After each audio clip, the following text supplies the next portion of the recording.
ஜெய் பாரத் மாதா பார்வதி. நீதிமன்ற கோர்ட்டில்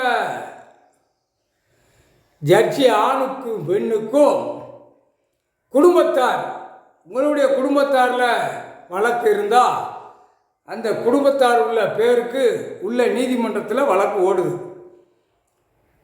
எல்லாத்துக்குமே கணக்கு கரெக்டாக போட்டு முடிச்சிருவார் நீதி அரசர்.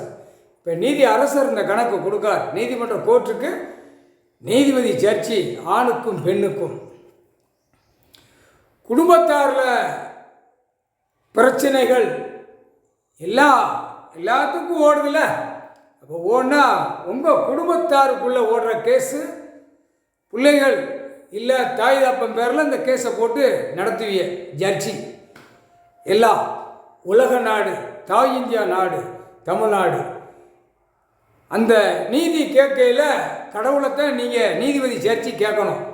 கடவுளே, தப்பு இருந்தால் நீங்கள் பார்த்துக்கோங்க, நாங்கள் தப்புக்கு போராடலை, எங்களுக்கு மேலே அப்பாற்பட்ட நீங்கள் கடவுள் இருக்கீங்க, உங்கள்கிட்ட தான் நாங்கள் கணக்கை ஒப்படைக்கணும், உங்கள்கிட்ட தான் கணக்கு சொல்லணும்.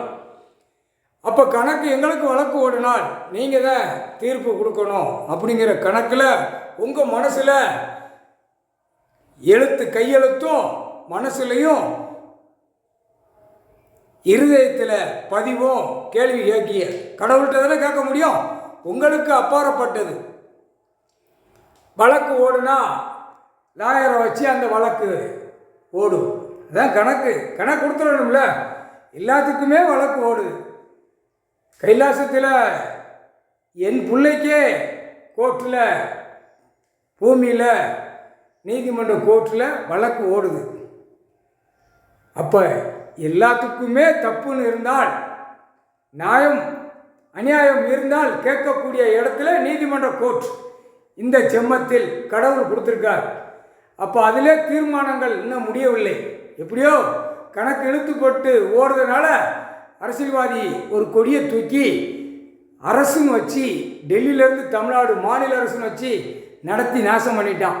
ஒன்றிய அரசுன்னு சொல்லி காகித பேப்பர்களை வாங்கி பூரா பாழாக்கு தான்.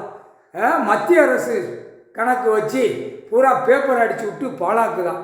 இதுக்கு விடை, தப்பு செய்ததுக்கு தண்டனை கொடுக்கறது கடவுள் ஒன்று தான் கொடுக்க முடியும், நீதி அரசர். இந்த கணக்கு நாங்கள் 2 பேருமே போட்டிருக்கோம். பார்வதி பரமசிவன் முக்கால் சத்தியம்.